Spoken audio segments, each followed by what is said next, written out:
Is this working? Yeah. Okay. Thanks everyone for joining this transparency youth training, empowering youth to drive climate action.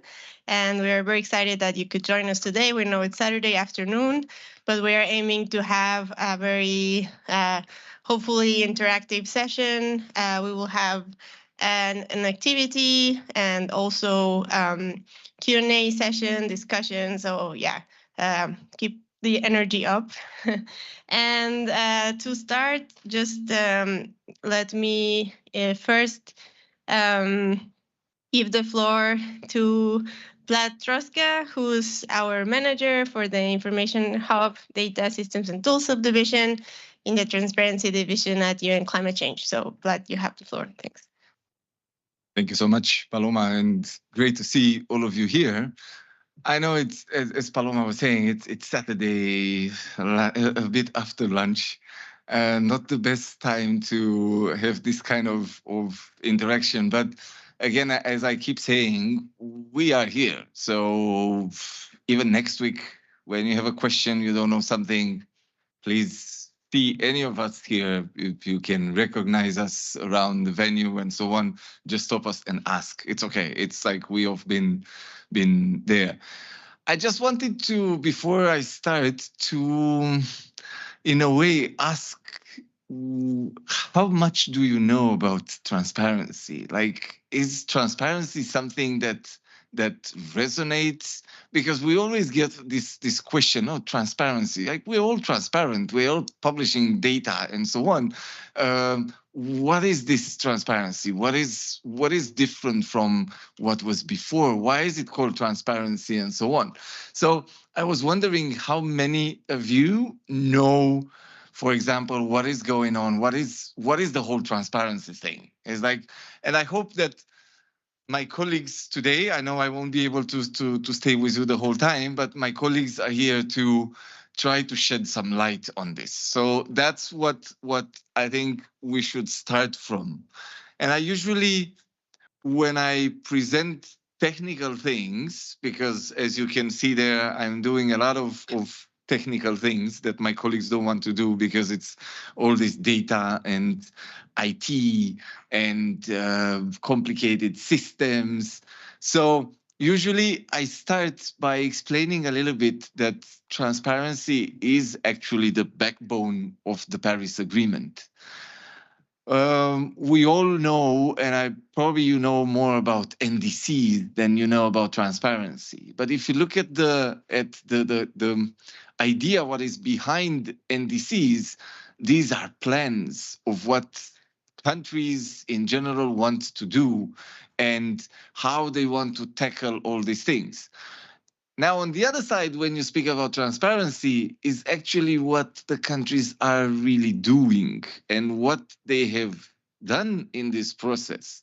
And today, these days, we are celebrating 10 years of Paris Agreement.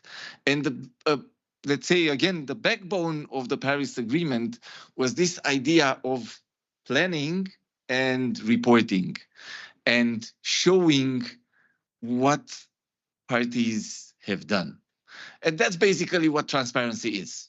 In a nutshell, whatever people will ask you tomorrow, you go back home, and I know that from personal experience, you go back home and your parents will ask you, what did you do for 2 weeks in Bonn? What was there? How come you have climate negotiations that takes 2 weeks now, 2 weeks then at the COP and so on? What are you talking there? What is it? Was it? So part of it, you can easily explain transparency by just saying, it's about what countries are doing. And it's the information that we need to see, all of us, even that we are the public, researchers, the secretariat, of what parties are doing. So that's all in all transparency. In the past, it used to be called measurement, reporting, verification. It was this nice letters MRV.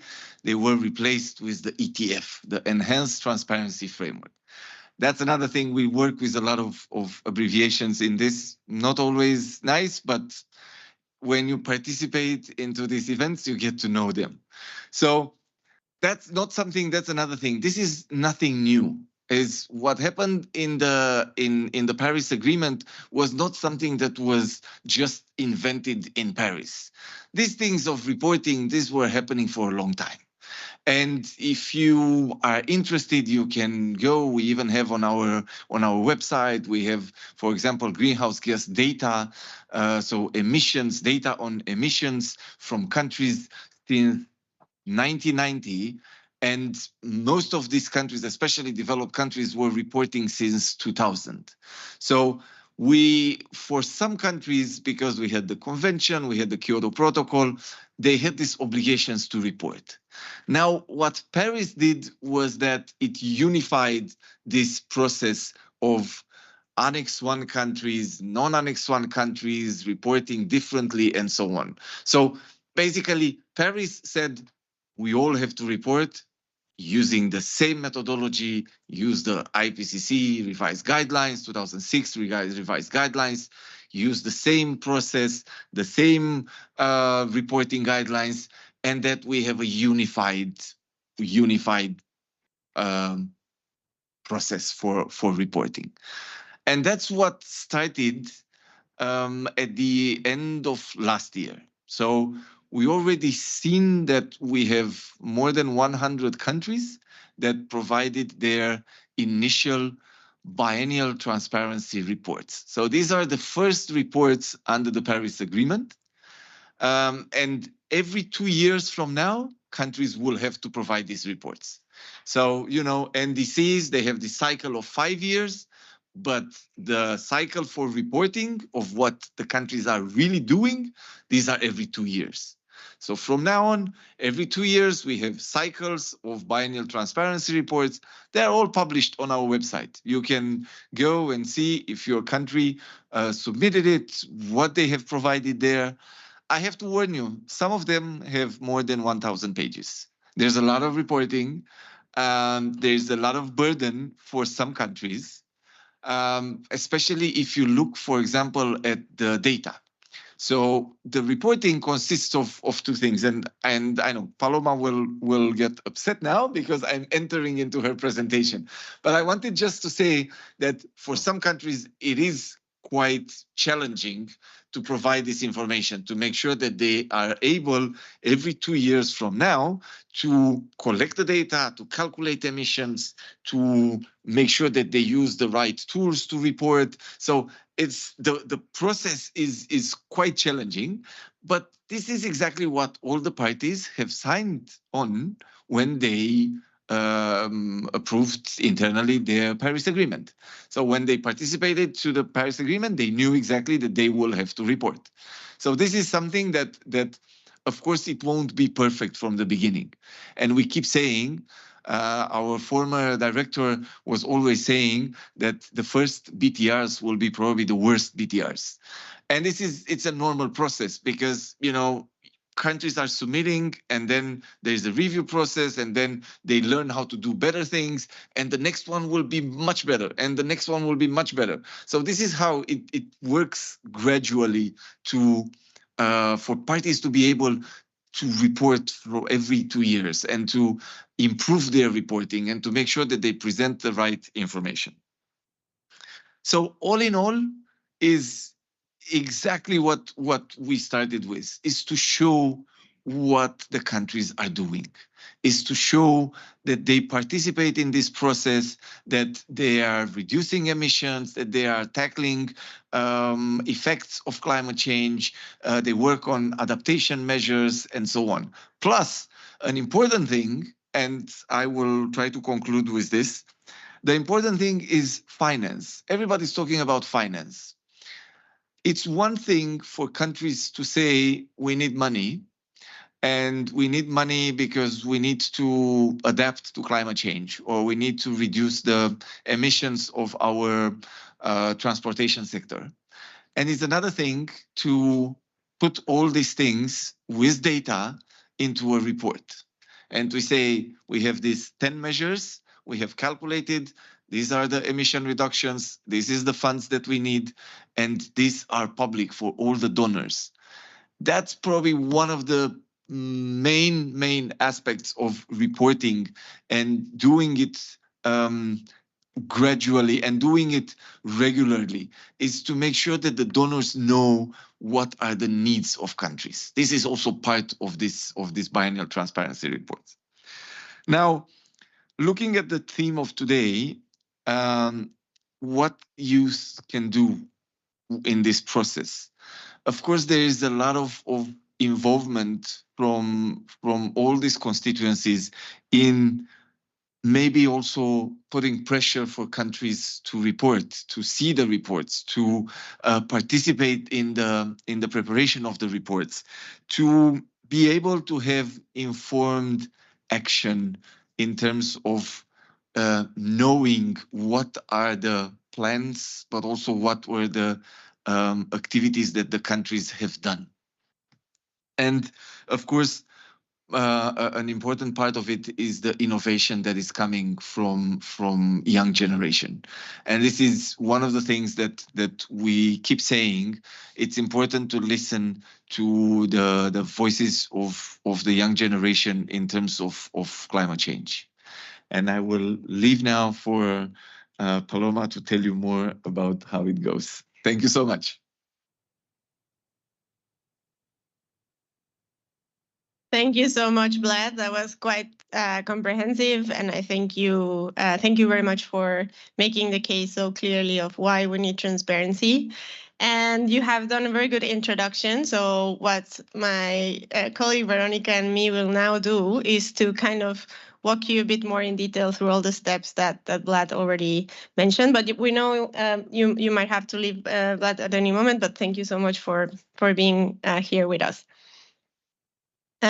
So without further ado, let me then start with some of this more technical language and technical bits that maybe you are curious to learn about now that you're here in the corridors. Maybe you're working in your country on this.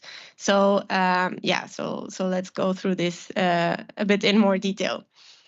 So as Vlad also already outlined, transparency is kind of the overall framework that tries to capture, the progress towards our climate goals, but it's also what we want to call a facilitative process under the UNFCCC and the Paris Agreement, in which countries help each other to improve and share good practices and improve, with time.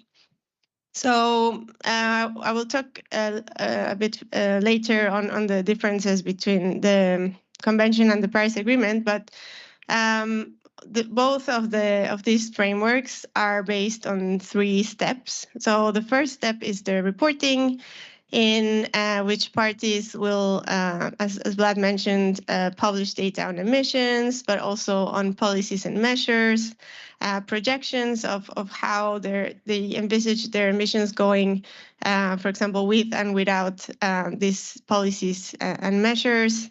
But it's not all about mitigation, right? So countries also include information about climate change impacts and adaptation policies, the support they need or give, depending if they are developing or developed countries, and some additional information that we will see in a bit.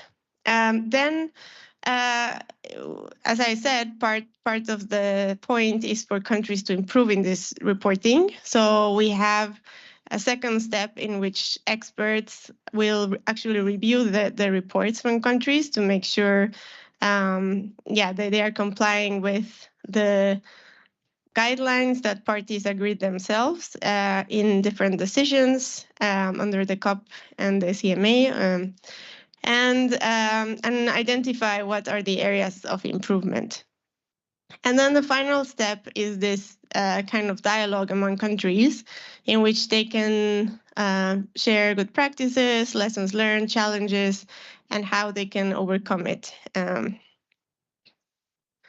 So on the report side, we start with a bit more technical bit.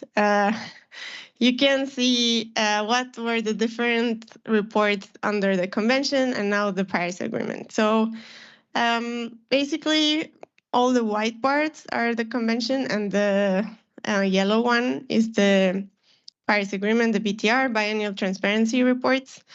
And you don't need to really memorize this, but what is important is that, as was already mentioned, the idea of the Paris Agreement framework is that it is a unified report that includes all the different areas and that aims to have the same reporting obligations for all countries, but depending on their capability. So with the aim of having, an improved report each time. So basically, all countries will have a GHG inventory. They will have something on their national circumstances, targets and progress mainly on NDCs, their policies and measures, particularly on mitigation. Projections, this is one of the areas that beforehand developing countries did not need to report on, but now they start to do it depending on their capacities, finance and other support, as I said, climate change impacts and adaptation. And we will hear a bit more about the RED Plus in a bit, so I'm not going to talk about that now. Other areas that parties need to report on that are not on the BTRs are the research and systematic observation, education, training, and public awareness. So in case this countries can either choose to add this onto their BTRs or report in a different document under one of the other reports, basically. Again, no need to memorize this, but just to explain that before under the convention, also the three-step process was a bit different. They all had these kind of 3 steps that I mentioned. But the technical review was a bit more, how to say, to the point or a bit more focused for the developed countries, and the developing countries was a bit less so. But now we have the same process. So after the countries submit their biennial transparency reports, there will be what we call a technical expert review. So basically experts from different parts of the world who have been trained, and Veronica will talk about this in a bit. They come together and they look at the report based on the areas of expertise, and they try to identify, where countries would need to improve for the next BTR, based again on these modalities that countries have agreed on. And what are areas for developing countries, what are areas for capacity building that they can kind of focus on for the next report. And the last step is this facilitative multilateral consideration of progress, which today was the first ever FMCP. I don't know if some of you maybe attended this session, but for us, this was like a big thing, a landmark at this session. Because for the first time, parties were actually sharing these good experiences they had, these challenges, and how they overcome it under the Paris Agreement process. Now, the reason why it's important to still keep an eye on the convention is because we have very few, but some countries that are parties to the convention and not the Paris Agreement. So for these cases, they would still need to report on the convention under the convention rules, and the rest of the countries will be able to use the new guidelines. Okay, this I actually already explained, so just maybe a few things that I missed. Well, no, the other thing is Vlad already explained. The first BTRs were just the deadline was a few months ago in December 2024, and and then every 2 years thereafter. And as I was saying, like one of the big principles under this enhanced transparency framework is to take into account the different capabilities that countries have on reporting. As Vlad said, this is a very technical process. The data they need to gather is like really, really detailed, like what are the emissions from every sector and industry, for example, from the different like, for example, cows, poultry, like all of this sounds very, very detailed, but that's what needs to be in the report. So we understand not all the countries are already there, but the idea is that they start to report with what they have and they can improve over time. So at some point, all parties will be able to operate under the same standards. And yeah, finally, before I give the floor to Veronica, a bit of more detail of why this transparency is important in the wider cycle of the Paris Agreement. And this is, as Vlad said, is our way of keeping track and having internal and international accountability of the progress towards our NDCs, and also to inform the future NDCs, right? Like countries need to know how they're doing and what they can do in order to set themselves goals. And then all the information that we gather from the different BTRs from countries will feed into the global stocktake, which, in case you're not familiar, is kind of we call it the ambition racket mechanism of the Paris Agreement, in which every 5 years there's kind of a assessment of how we are doing as a whole, as a planet, with our climate change, addressing climate change. And one very key issue, like input, will be the information coming from BTR. So next GST cycle will start in 2026, and we are we are compiling this data as a secretariat, and it will be very, very important for that as well. So now I will invite my colleague to join us here at the front and share with us some of the other aspects of transparency that are taking place in this, under our work. Thanks.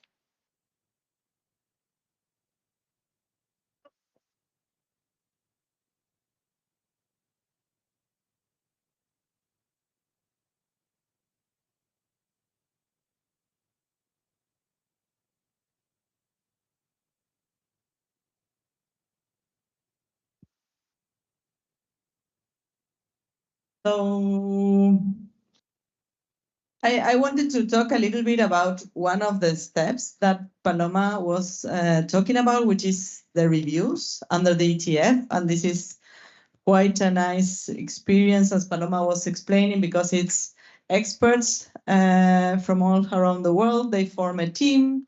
Each of them have an expertise on each of the sections that Paloma was mentioning on the BTR, and they go together to the country when the review is in country. And that's a great opportunity because it's, and that's something our old director was also saying, is parties have in their own country for 1 week free consultants from all around the world to share their experience. And it's really nice when you see those experts that come from the world to that country and how they meet with the experts of the country and they can discuss each section, and each of them brings their own experience from their countries, and they can actually learn from each other, and it's really nice. I will later tell you how it's the possibility of becoming an expert as well. It's important that these experts, they are checking whether the report is in line with the modalities and procedures. So there's requirements, and the experts need to check, okay, the information is there, is the information clear? And there's a whole process of questions and answers that starts before they go into the country, so that the country is already prepared of what the questions. But these experts are not judging the decisions that the country is taking. Each country is deciding which are the policies they want to implement. They are also deciding which are the needs that they have and which are the support they will be providing. The important thing about this process is also the tracking of the NDC implementation. And this is super important because we need to know how we are doing as a whole, as all countries, but also each country, so that they know whether they need to do more and they understand in which sectors. And so this is also a very important time of this review. For developing countries, the experts, while going through the report, they will notice whether there's some capacity building needs. They will ask the country why you did not report this, and then the country will say, well, I don't have the capacity to do that. And with that, together, the international experts and the country experts will actually agree on what are the capacity building needs that they have. And it will be easy for international organizations, for example, that are supporting countries to actually target these needs that the country has. Of course, developed countries also get reviewed about the reporting of the support that they are providing. And the idea of the whole process is that, as Vlad was saying, BTR1 is the worst BTR you will see. And then after the review process, the country will get the recommendations, and over time, they will be able to submit better BTRs. What if you want to become a BTR review expert? Well, here there's a QR code to understand the process. However, it's important to understand that the country needs to nominate you in order for you to be able to become an expert. However, when you are an expert of a review, you don't represent your country. You go on your own capacity as an expert, but an international organization or a country needs to nominate you. It's important to know that even if you are not nominated by your country, you can still do this training program. And it's really, really, really helpful. Like if you will in the future work for your country, this is a course that tells you how to be a reviewer, but also explains to you what are the reporting requirements and how to analyze these reporting requirements and how you should be reporting.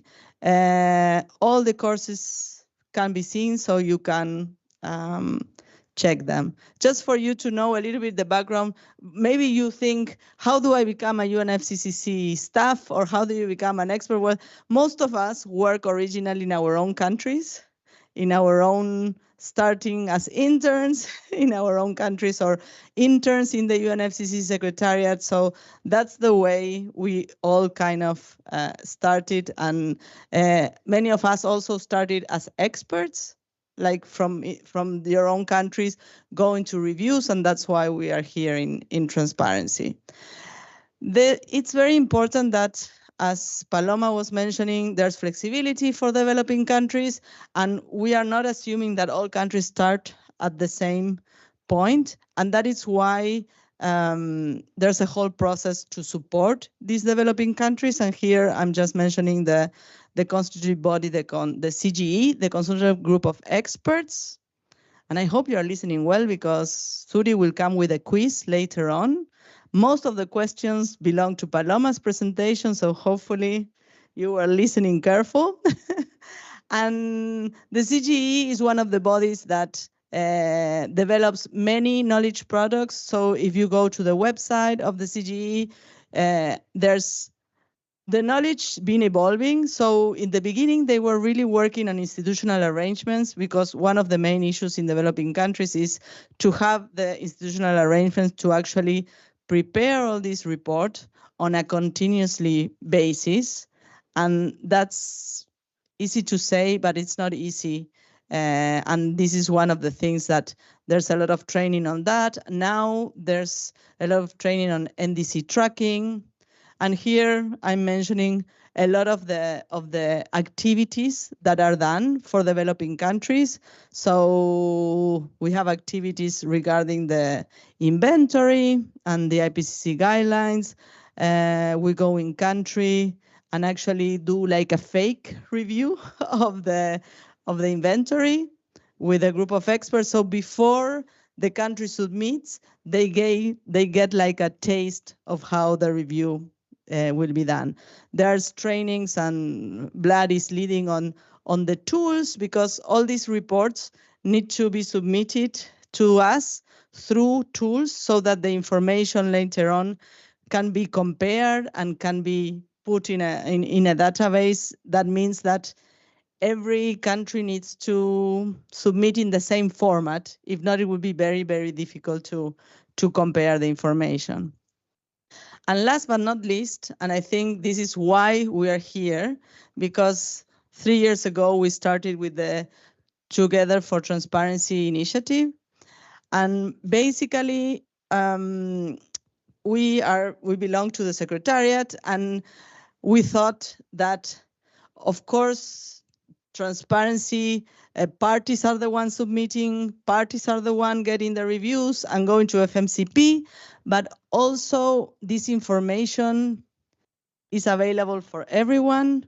The generation of the information, the data, comes from the private sector as well. So the Together for Transparency initiative is recognizing that there's a lot of stakeholders that need to work together in order to have a good implementation of the Enhanced Transparency workshop. And we think that training and working with youth is very important. You are the future, and you need to know that all this information is available for you, for your work. If you're in an NGO and you want to work with a country, this is the information that you can use to understand that. And we're working with media as well, so that the message goes around, because sometimes when we speak within our own transparency people, everybody agree that this is super important, but I think everybody else also need to understand that. And with that, I think I will stop here. Thank you very much. Thanks, Veronica, very much for the second part of the presentation. And yeah, we're just having a bit of IT challenges, but I understand we can still see the presentation. So then I will give the floor to our colleague Keiichi, who will talk about Red Plus that I already teased was coming. So Keiichi, the floor is yours. Thank you. Yeah, thank you, Paloma.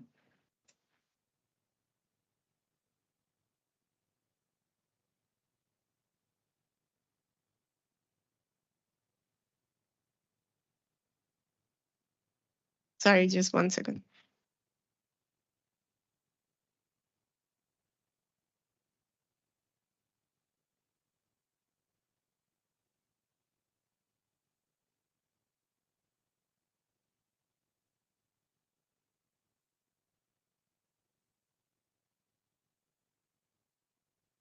Yeah. Okay, thank you, and hello everyone. I'm Keiichi Garasi from the Afro Unit, Agriculture and Forestry and Other Land Use Unit under the Transparency Division. And now I will introduce our unit work, especially on RED Plus, because RED Plus is one of the key elements under the ETF, but it has a bit different process. So first, it's better to explain what is RED Plus. RED stands for reducing emissions from deforestation and forest degradation in developing countries. A Warsaw framework for RED Plus, adopted at COP19 in 2013, provides a holistic framework under which developing countries can receive result-based payment for emission reductions and enhancement of removals. RED Plus includes 5 activities: reducing emissions from deforestation, reducing emissions from forest degradation, and plus, in the RED plus, cover the 3 removal activities: conservation of forest carbon stocks, sustainable management of forests, and enhancement of forest carbon stocks. This RED plus was established under the convention, before the Paris Agreement, but this is also recognized in the Article 5 of the Paris Agreement, and also the paragraphs 33 and 34 of the first global stocktake, which call for the orbiting reversing deforestation and forest degradation by 2030. Next slide, please. Yes, so result-based payment is a key of the RED plus, but to receive this payment, RED plus countries need to submit 5 reports to the Secretariat: National Strategy, Forest Reference Level, Safeguard Information, Forest Monitoring System, and RED plus result. And we, A4 unit, support entire process by providing guidance on eligibility and disseminating information on RED plus and also the country's progress. One of the key tasks of the A4 unit is organizing technical assessment and technical analysis session. Of these 5 requirements, forest reference level and RED plus result undergo technical assessment and technical analysis process. Independent forest experts assess and analyze these reports to ensure their transparency, accuracy, consistency, and completeness. And we, A4 unit, support both logistical support and also the technical guidance for these sessions. And these reports then will be published on the RED plus web platform to ensure that RED plus activities are transparent and credible. And to date, 65 countries have met forest reference level, and 24 parties provide RED plus result. And among them, 20 are eligible to receive result-based payment with a total emission reduction of 11.7 billion tons CO2 equivalent, which almost is about 2.5 times of GHG emissions from the US in 2022. And I think the 2 pages is not so enough to explain the RED plus on the A4 unit work. But if you want more, please access to the RED plus web platform, where you can find any information about climate actions in the forest sector. And back to Palma. Thanks. Thanks so much, Keiichi. That was very insightful on what your team does. And well, we have been talking about how reporting should not only be about governments, how other actors have an important role to play in all of this. So I see from someone from the audience, but we have a Q&A session just after this, so please bear with us. For now, let me give the floor to Nathan Coxwell, who's like research associate in the International Climate Action Unit from the Climate Economics and Finance Program of World Resources Institute, to talk to us a little bit more about what civil society and other actors can do. Thank you so much, Nathan. You have the floor. Thanks, Paloma, and thanks for having me. I wanted to reflect on the role of different stakeholders in climate transparency from a couple of different perspectives, and so I'll touch on this quickly. First, from the perspective of data providers, certainly civil society, businesses, other stakeholders, local governments, etc., can be important data providers when we think about the broader international climate transparency system. And of course, importantly, and probably where your mind first thinks of when you think of climate transparency, you think of being a data consumer, you think of using data as well. So I'm just quickly going to touch on sort of those 2 roles, why they're important, how they contribute to the broader climate transparency ecosystem and conversation. I say certainly the role of data providers is an important one to enhance the quality and quantity of climate data used in transparency in the reporting we talk about. For national governments to conduct to do that reporting, it requires extensive data from across society, from across communities, communities across sectors. And so if you are working in a local community, you are working in a particular sector, you can play a role in helping provide some of that data. The data can be more granular, more context specific when we think about, especially when you think about greenhouse gas emissions inventories, having local activity data and emissions factors is especially important. You also rely on local actors, other private sector actors to supplement, to provide data that national governments may not have. I know in some countries, civil society conducts sort of parallel reporting to national governments. And so that can be an interesting way to continue to engage in the climate data and the climate transparency conversation, but also to develop, to Veronica's point about building expertise. That's something that can be done.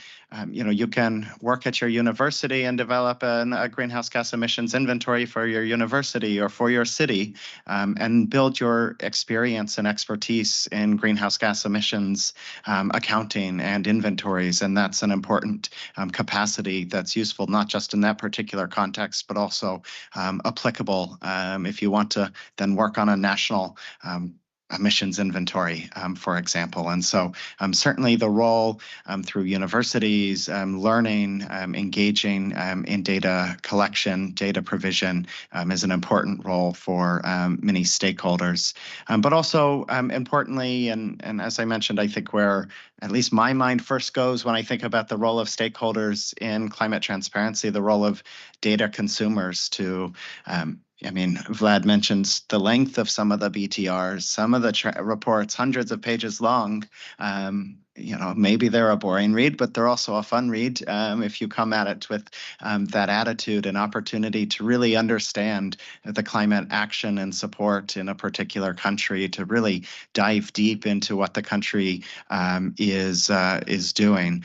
I think there's a separate role for data consumers in interpreting and popularizing data. If you look at a table in a BTR, it may just be a lot of numbers that show greenhouse gas emissions, but there are stories in those numbers, the role of civil society actors, other stakeholders to reflect, to pull out the stories, to think about how to visualize that data, how to tell stories, how to interpret that data for their use. And maybe that is in advocacy, and certainly stakeholders use data in their advocacy to identify emissions trends, to identify the policies, measures, the adaptation actions, the support that governments are taking, using the data from the BTRs to think about, from a civil society perspective, maybe you want to use that data to show that your government can do more or should do more, and to highlight the work that they are already doing. And of course, the importance of data for policy making, informing decision making, both at a national level, at a subnational level, in your community, at your university, in your city as well. And of course, I say there's a role of scholars, of experts outside of government, separated from the climate transparency process, to help ensure the integrity of climate transparency data, modelers who understand, who are examining the assumptions that countries, parties report in their BTR around projections. What are the role that academics, that scholars can play in reviewing the information and providing a critical eye to it as well. So I just wanted to broadly, so those were a couple of different buckets. The next couple of slides I'm going to touch on just very quickly. I want to share a couple of the resources and tools that we have prepared at the World Resources Institute, examining some of the climate transparency data, from the BTRs, also from the NDCs, reflecting on how you can tell stories with this data. And so this is a graphic from a couple of days ago. My colleagues have prepared, showing where parties have communicated new NDCs the past few months. And so, you can see this, you can see the visualization on the map. You can also see the horizontal visualization showing by country emission size, which countries have submitted their new NDCs. And so China being the largest emitter, that's that first block on the left there. The U.S. the second because they have submitted an NDC in blue there, and so you can see how the 23 countries who have submitted their NDCs represent about 20% of greenhouse gas emissions. Another visualization using the NDCs, but also using emissions data, thinking about how we can take information data from the NDCs, from the targets, compare that to where we need to be to stay within a 2-degree limit, to stay within a 1.5 degree limit. And so on the left in the solid gray, you have historical emissions data, the dotted dashed line there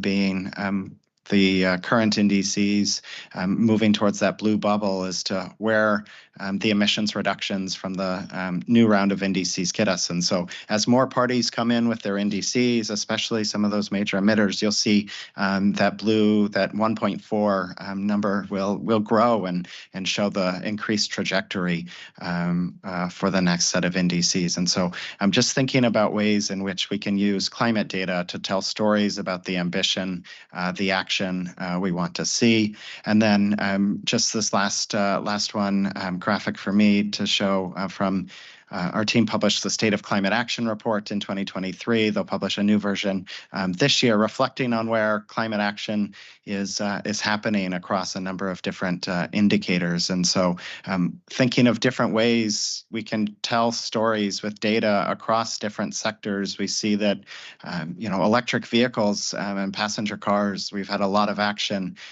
in that sector, in that area. We've had less in some other areas, but using the data to tell creative stories. And so just my last sort of final key messages, sort of 5 quick sort of bullets here.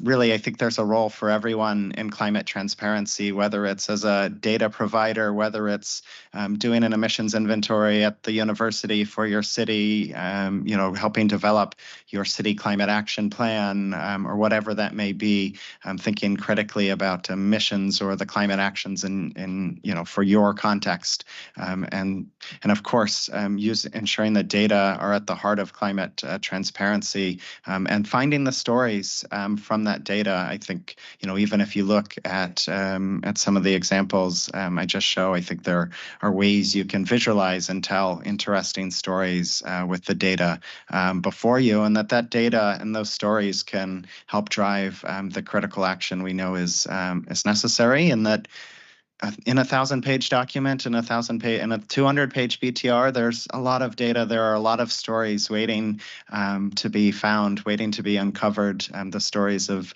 the institutional arrangements, the council, whatever arrangements governments are setting up, the actions, the policies, the measures, the finance, the support they are providing or that they are receiving. And so using that data to find some of the transparency stories you'd like to tell. So let me stop there. Thanks. Thank you so much, Nathan, for sharing with us a bit of what other stakeholders can do. And also, you presented a lot of data on NDCs, but just to let you know that the BTR synthesis report with the data that has come through BTRs so far is expected to be published in the fall, so keep an eye out for that. But that's enough about us speaking. Now we want to hear from you and also understand what's your experiences with transparency and what you have learned from this session. So first of all, I will give the floor to our colleague Suri, also from Transparency Division, to moderate a Q&A session and discussion. So this is a time you can ask us questions from what we have presented, but also we prepared some guiding questions for the discussion, so you can share with us as well. So Suri, you have the floor. Good afternoon, everyone. Thanks, Paloma. We're going to change gear now. So we've heard a lot of information from the podium. So now we open it up to you for any questions you have. and then we follow up with some guiding questions for a discussion, and then we have an interactive session with with a quiz and even some little bit of Together for Transparency merch to give away. So there's not much, but we've still got a little bit left. So I hope you've been paying attention. But maybe let's start, first handing it over to the floor for any questions there might be. Well, thank you. It was really comprehensive and really like the slides as well.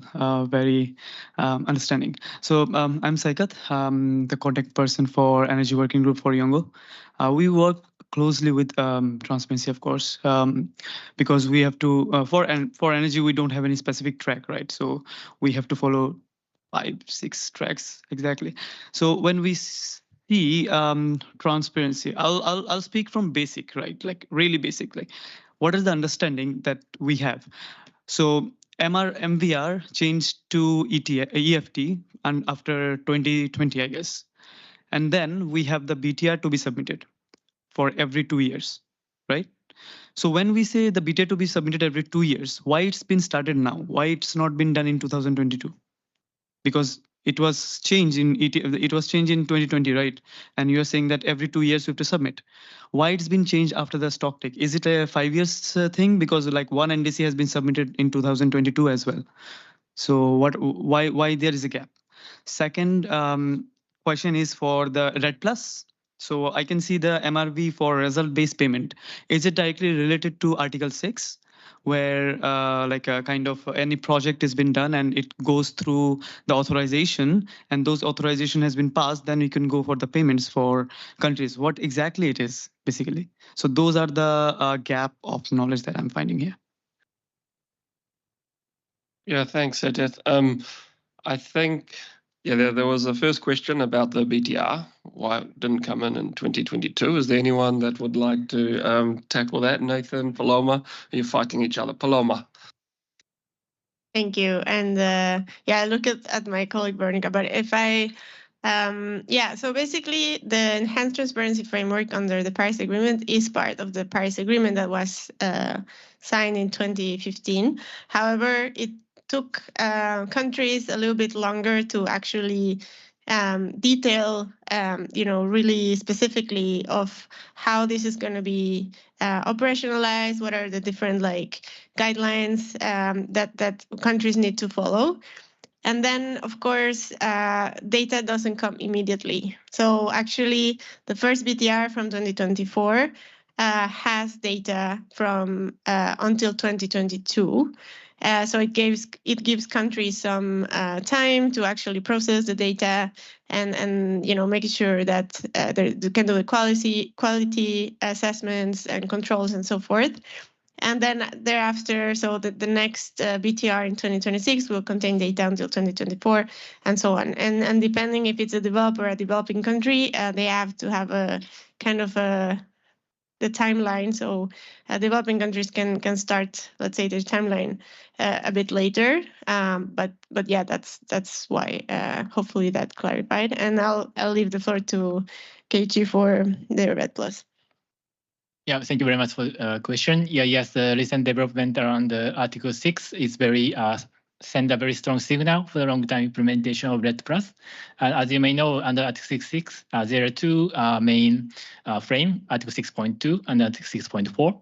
And for 6.2, this is kind of the carbon offset between two countries. So there are no concrete guidance or methodologies. So if there are agreement between two parties, they can transfer the carbon credit created by the RED Plus. So now Guyana and Suriname indicated the intention to use the RED Plus credit under Article 6.2, that is ITMO.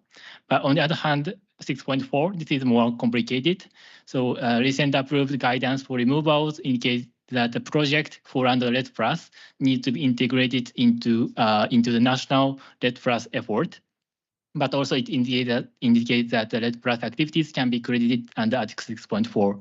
But as a process under Article 6.4, the parties or any organization submit the methodologies to be used under the 6.4 project, and this needs to be approved by the Article 6.4 subsidiary bodies.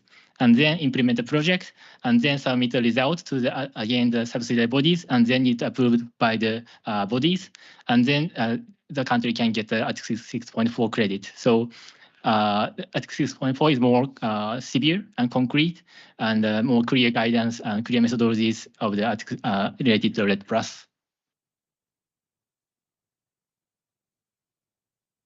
Just one question, just last one. So if a project doesn't have any baseline, right? So many project doesn't have any baseline. Will it affect the entire RED+? Because of course, without baseline, you cannot put forward any targets as well. Like, what would be the credits and stuff. So, and also like small countries doesn't have like big projects, right? So how will we come up with a solution for this one? Yeah, it's a good question. The first one, yeah, all projects need baseline, because baseline is kind of the fundamental information to assess the result of the project. So baseline is the requirement. And yes, I understand small countries face difficulties to implement a big project. So in this case, the developed countries need to provide support, or like the FAO, or like a UN-led or World Bank provide support to implement RED+ activities. So yeah, so this is not a clear answer, but this is the one of the solution to have the bigger project or RED+ under Article 6.4. Yeah, thank you, Keiichi. I'm not sure I understood everything with RED+ and intersection with Article 6.4. I sometimes tend to glaze over with the eyes, but I hope that was comprehensive enough. Is there any other questions? Yeah, please go ahead. And please state as well, your name and your organization. Thank you.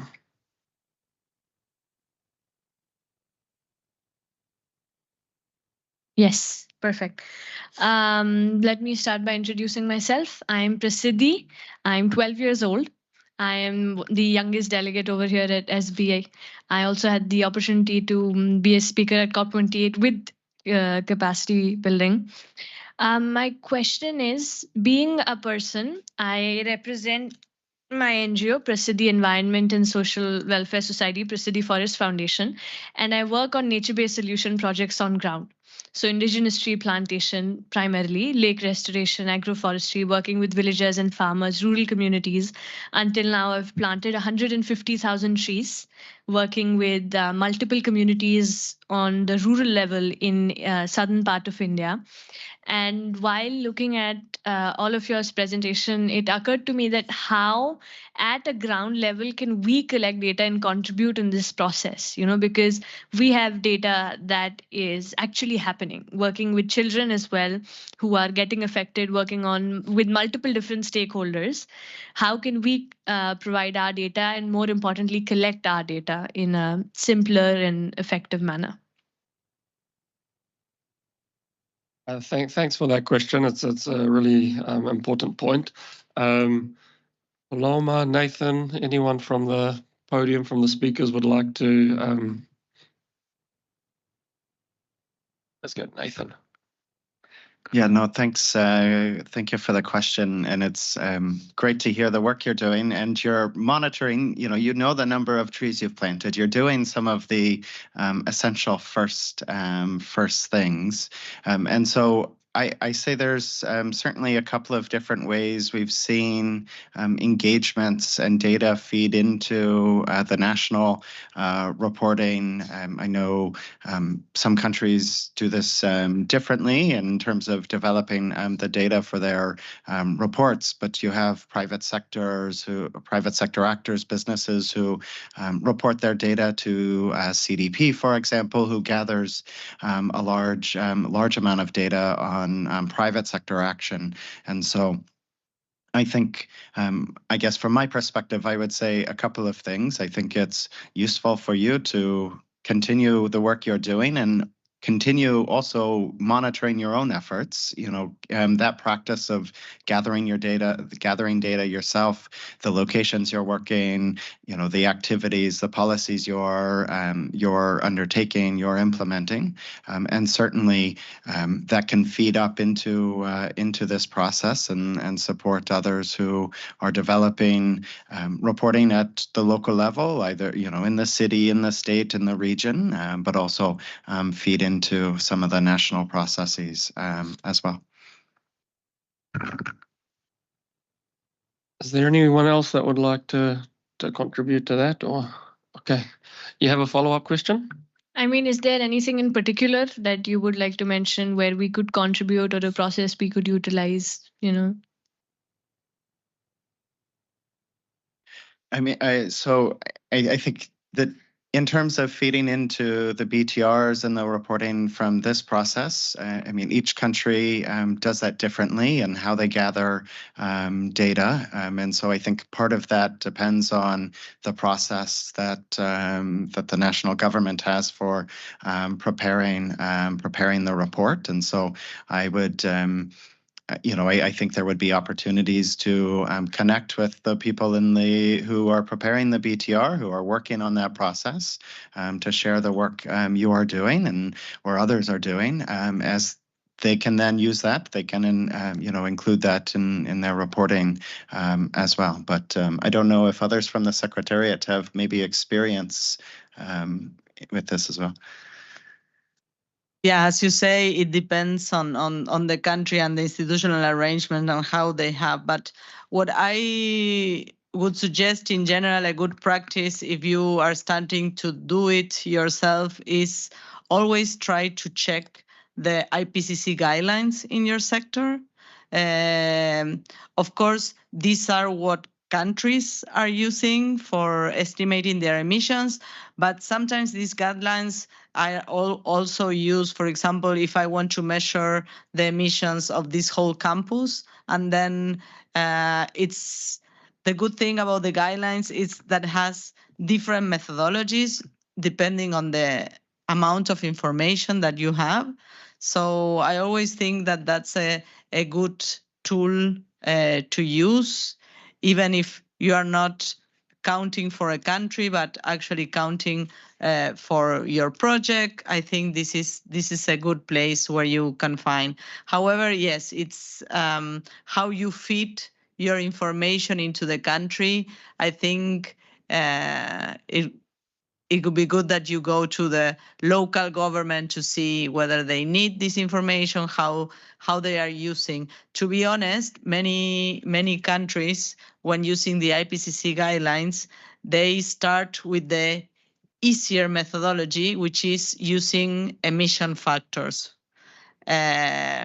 because they don't have the capacity to actually gather their own data and have their own emission factors for the different sectors. So it will depend, but it's always the ideal situation is that countries will evolve over time and start using the methodologies that actually use the information that comes from the country, the data that comes from the country. So I think it's really good what you are doing, but it depends on where in the process the country is, and yeah.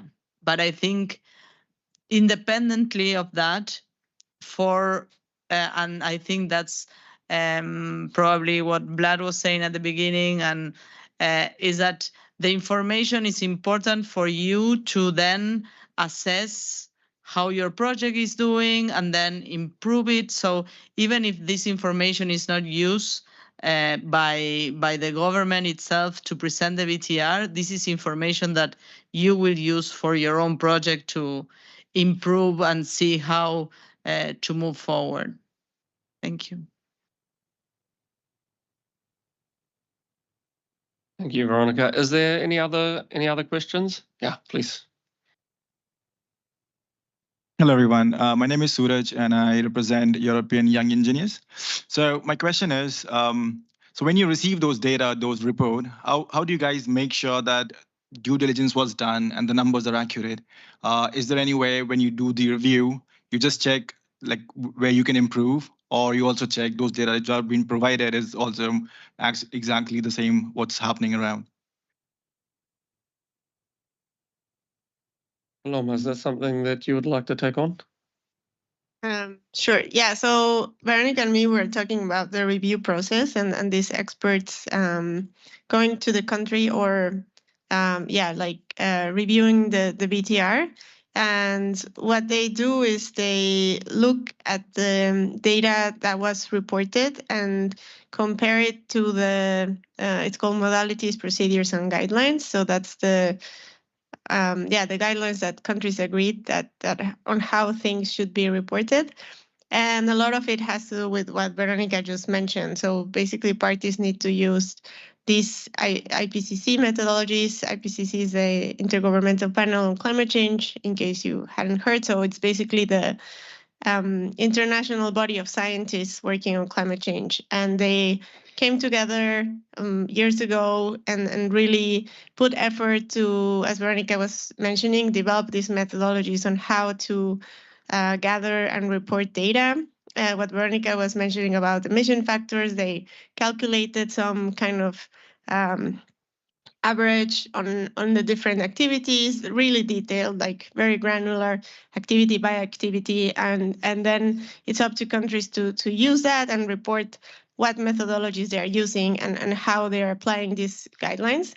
So what experts do is like they really go into the nitty-gritty. They look for comparing what was reported with these modalities. But then, as we explained since the beginning, this is a facilitative process. So the idea is not to judge the country and say you did this wrong and so on. It's just to highlight, okay, this maybe was not aligned with the modalities, procedures, and guidelines. And what you can do for the next BTR is maybe you can take these steps to align. And if this is a problem of capacity, then maybe you would need capacity building on this and that. So that's the idea, is that then countries will continuously improve, and for that, yeah, thanks.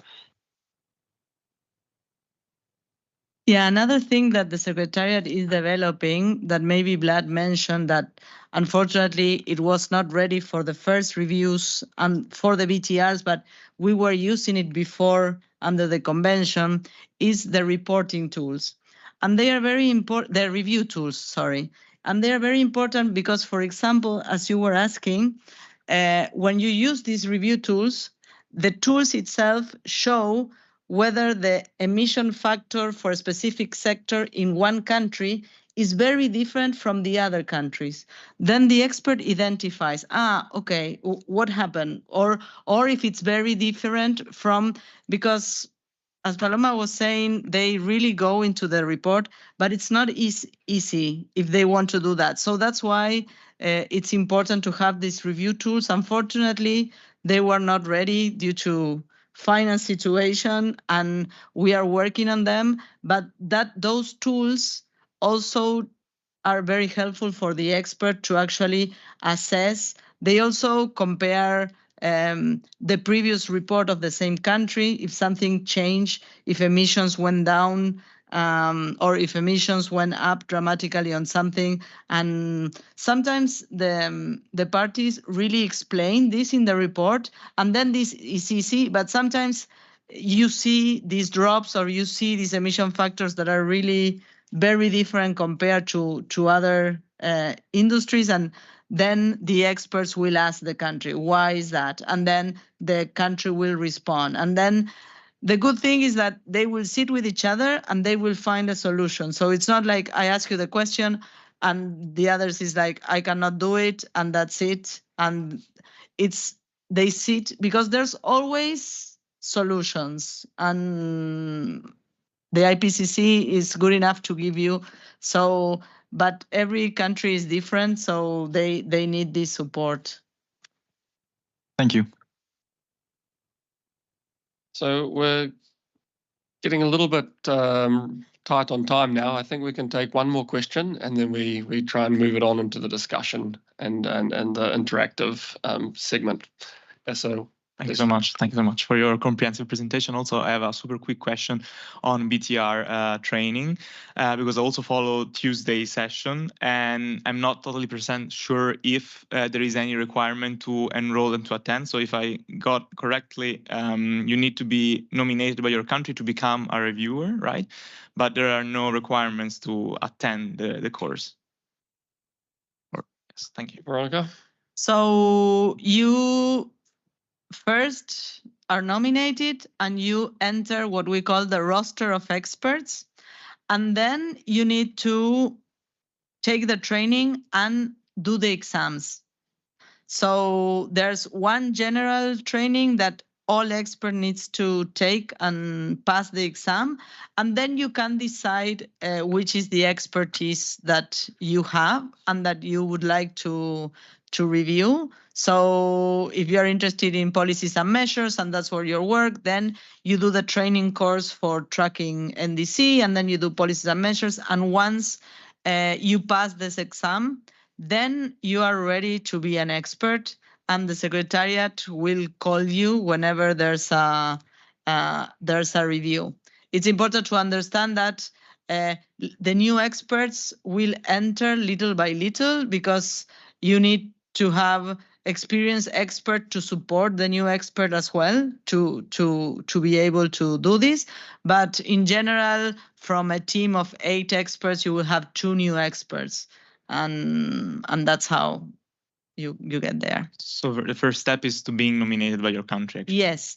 The other thing is you could be nominated by an international organization like a UN organization. That's the other way. Thank you. Paloma, you want to add something to that? Yeah, just very briefly you can still, as Veronica said, access the course for your own knowledge. And for that, you don't need a nomination. So from the QR code or if you are interested, you can ask us. Then you can just do the course for your own kind of general knowledge. And for that, there is no requirements. Yeah. Yeah, thank you everyone for your questions. I think we will wrap it up there and move on to the discussion. We've got a couple of guiding questions ready for you so that we can get this conversation going. Starting on the first bullet point, in your opinion, what is or can be the role of youth in enhancing the transparency of climate information at different levels? Yeah, so is there anyone that would like to start the conversation? I think we talked a little bit about, maybe the advocacy role that perhaps could be played, and there was some other similar elements that we already mentioned on. But yeah, I would open the floor then.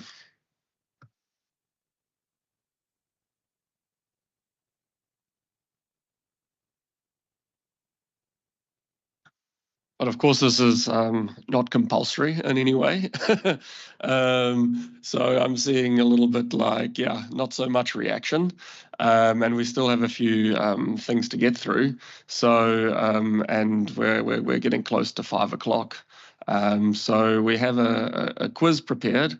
Just bear with us a little while we set it up. So get your telephones ready for scanning the QR code, and we'll kick it off in a minute.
Just loading the QR code and the PIN. I'd ask that those joining online that they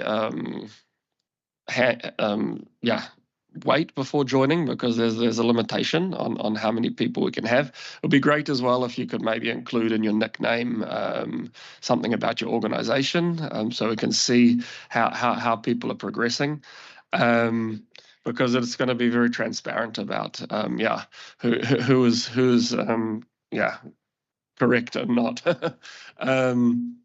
So the way that this will work is that there's going to be 14 questions, and each of the questions is kind of time bound, so you need to be quick, but you need to be.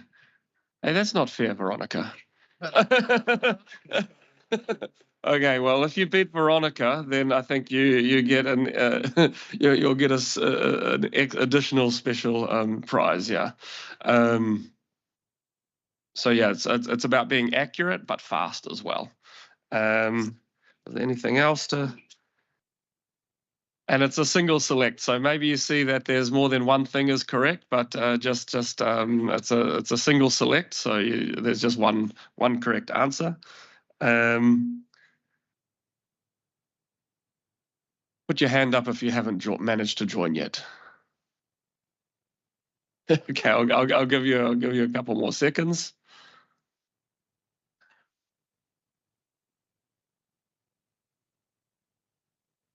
Also, I see some UNFCCC, but they're our lovely interns. So you still have everyone has, I think, the same chances besides Veronica.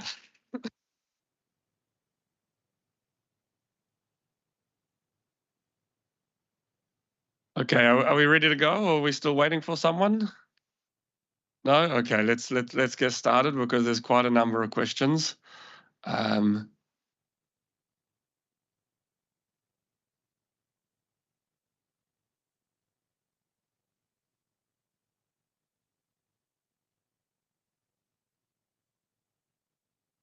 So what does ETF stand for in the context of the Paris Agreement? I think this was mentioned several times, so let's start easy. But it is also speed and accuracy. Exactly, Veronica. Yeah, match with your telephone the color on the screen. Yep.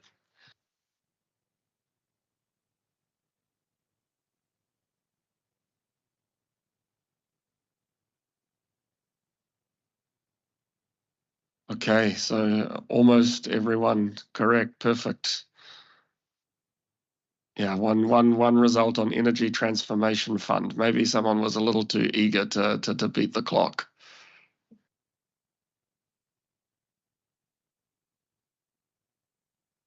All right, here's the leaderboard, but there's still a while to go. Let's see if we can beat the UNFCCC. Under the ETF, who is to report on their climate actions?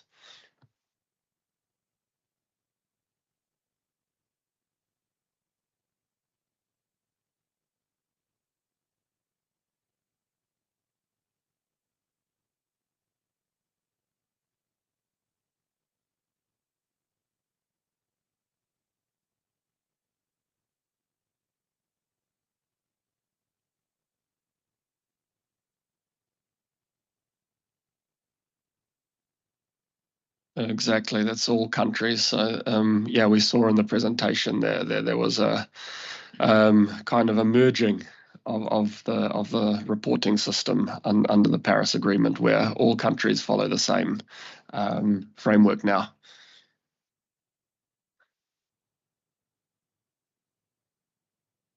So we see the scoreboard. Okay, Danny.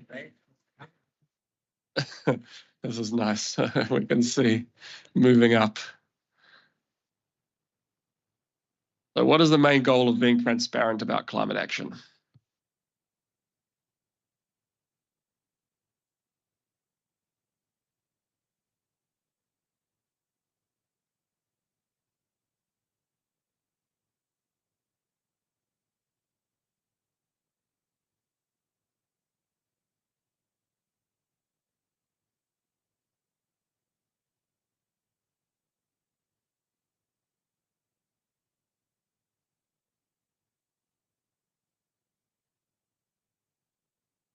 Yeah, it's all of the above. So kind of you were not wrong, but it was not complete. What is the main goal? Okay, let's see what happens to the leaderboard here. Okay, Rachel is definitely moving up. 1 point. And SFYA is also doing well. What is the key difference between the MRV system under the convention and the ETF under the Paris Agreement?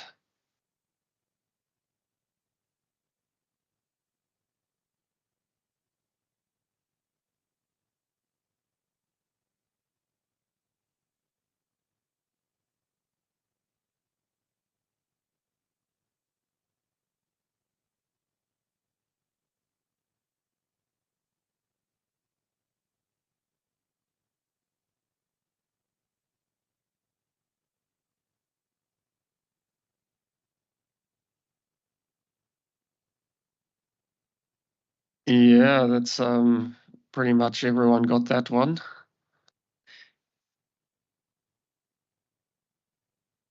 Okay, Danny back in the lead. What information can be found in the BTRs? Okay, we heard that very, very long, so there must be a lot of information in there.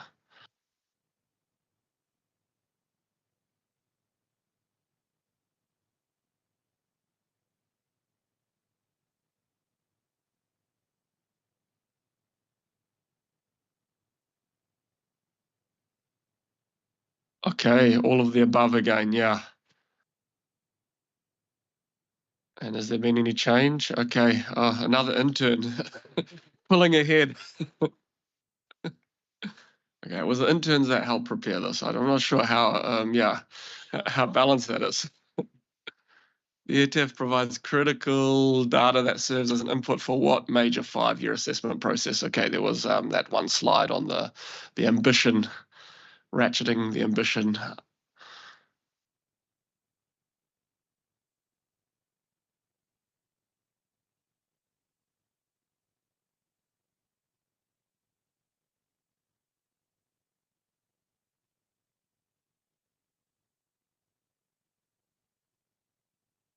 Exactly, it's the global stock take.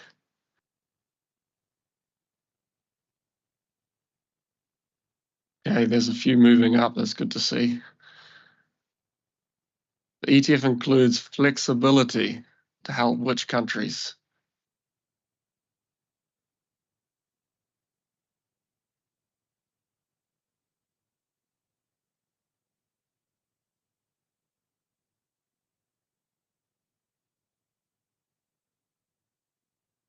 Yeah, I think there's only 15, so I'm going to skip to the getting faster here. Okay.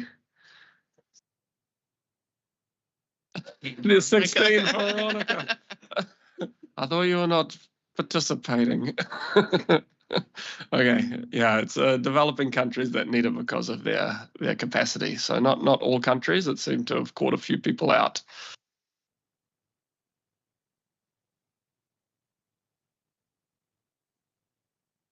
Danny remains. Okay, I'm hoping you can unseat the interns. They're not going to get any merch anyway, so don't worry.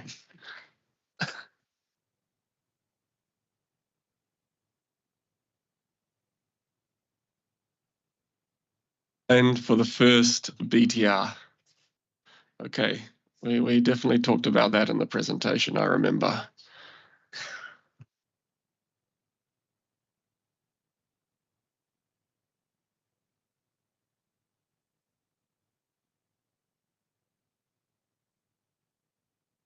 End of 2024, 31st of December. Most of you got that one. Okay, Danny's pretty unbeatable. When experts review a country's climate report, a technical expert review, what is one thing they do?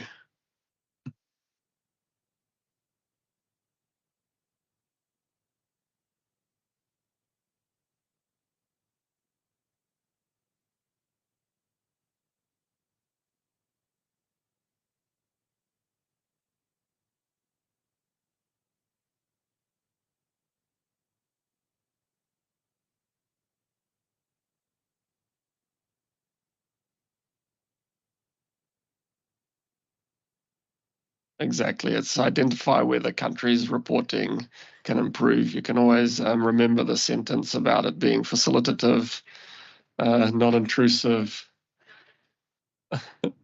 no judgment. Okay. The ETF helps track the progress of which major national climate plans?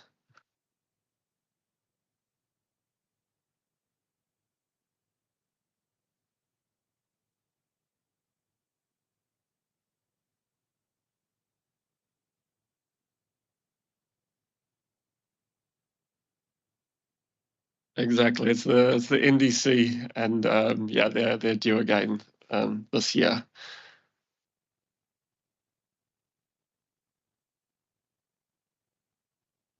Okay, Danny seems to. Okay, answer streak. 3 of you are doing very well. The process that includes an online Q&A session and allows parties to ask questions about a country's BTRs called the. Give you a clue. The first one happened today.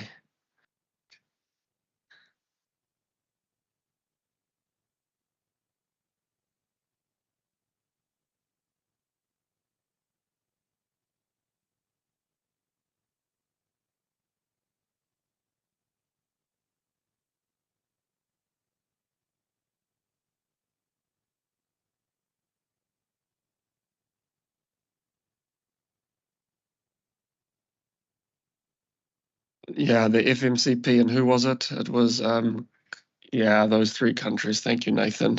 Guyana, Andorra, Panama.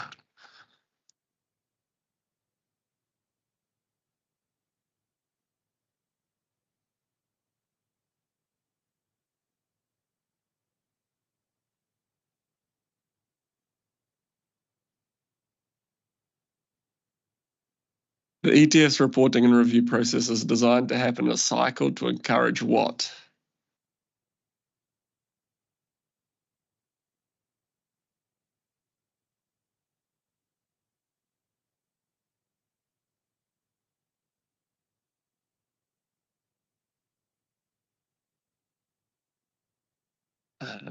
Yeah, perfect. Continuous improvement over time. Yeah.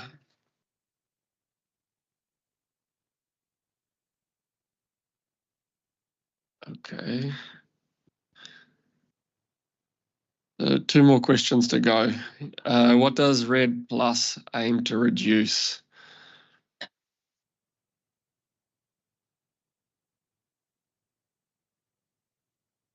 Yeah, yeah. RED Plus is always a bit trickier. So,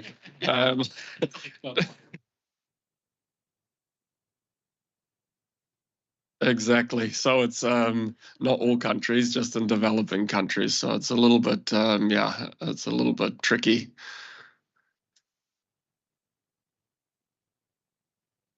Okay, last question then. What do countries need to receive results-based payments under RED Plus?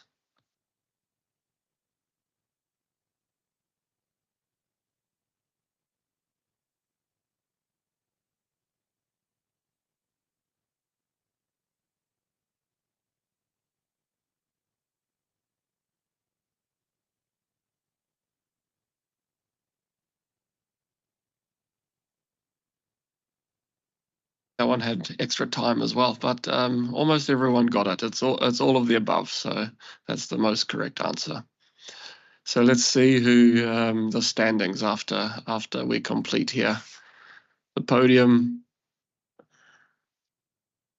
Joey is 3rd. Gio. But we can give 2 more than the 3. We can, yeah, go Veronica. We can do the 6. We can do the 6, yes. Runners up, PSWS, and I guess that's Gabriel. Round of applause.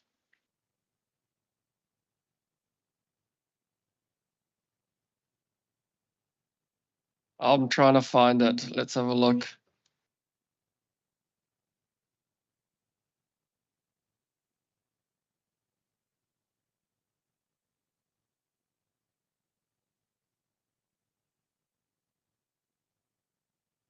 Okay, there you can see the top 6, yeah. Danny, Yangji, Zhao, PSWS, Gabriel, and PFF.